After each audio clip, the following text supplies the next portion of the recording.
Get ready with me while I tell you about my personal experience with abortion. I grew up as a goody two-shoes Catholic girl, wanted to be a nun, wanted to save myself for marriage, the whole 9 yards. When I was 18, I got pregnant with my first child while on birth control, the pill. On my 20-week anatomy scan, the doctor noticed that there was something wrong with my daughter's heart, so she sent me to a specialist. At 24 weeks pregnant, I found out that my unborn daughter had a congenital heart defect known as pulmonary atresia. There's no known specific cause, and it can also come with an array of other issues. So at 19 years old, 24 weeks pregnant, I was given the option to have a medical abortion. I declined. My daughter was born in February 2009. She survived 6 weeks. I watched her fight her entire life, hooked up to a ventilator, unable to breathe on her own. I watched her cardiac arrest multiple times.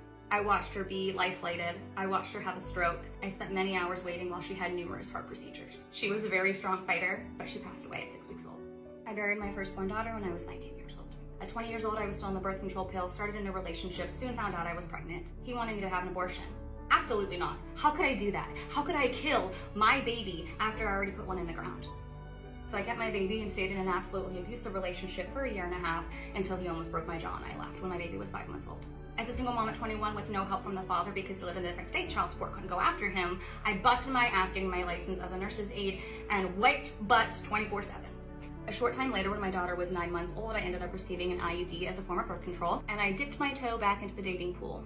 Wouldn't you know it, after one time, and damn, he was a 3-pump chump too, didn't even get satisfied from it, took a pregnancy test and I was pregnant. I reached out to the guy I was seeing, he didn't believe this could possibly be true, and he ghosted me. While I was agonizing over what to do, I was developing severe pain in my pelvis area and I began to bleed. So I took myself to the ER. Found out not only was about 5 weeks pregnant, I also had pelvic inflammatory disease caused by the IUD. As a single mom with no help, doubled over in pain from a device that was supposed to keep me from being pregnant, I made the decision to take out the IUD and abort the pregnancy.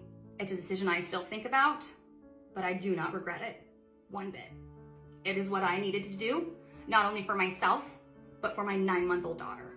Fast forward a few years, I met my husband, we have a son. 2017, we suffered a miscarriage. Now, this was not any normal miscarriage, this is what is called a blighted ovum.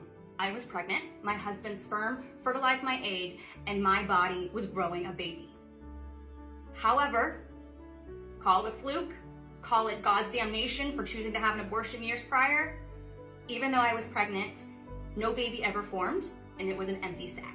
To quote the doctor, "There's no baby, just a lot of debris floating around in there." I was devastated and given the option to allow my body to miscarry naturally. When I was 12 weeks pregnant, so just entering my 2nd trimester, my body did not realize that there was no baby. Instead, it still acted like I was pregnant and didn't abort it on its own. So I had to have a medically induced abortion, also known as a D&C. With the issues being thrown around by the government, I am unsure if I would have been allowed to have a D&C. Since there wasn't an actual baby in heartbeat, they may have allowed me to go through with it, or they may not have. Since my body was still telling everybody I was pregnant, my blood work was showing up pregnant, I was gaining weight, my uterus was growing, who knows what could have happened. I remember waking up from that D&C and the very first thing before my eyes were open, I asked the nurse, "Are you sure there was no baby in there?" And she said, "No baby, honey." A year later, I found out I was pregnant with twins, but I lost one. I had a miscarriage, what was called an invisible twin. So that's my story. I'm not sharing because I'm proud or boasting about the decisions I made. I'm sharing because there's not enough real-life abortion experiences, and that is okay because nobody owes you anything. I'm sharing because out of all of those decisions I had to make, the decision was mine and mine alone, and nobody had power to say what I got to do with my body or my life. If abortion is banned, what comes next?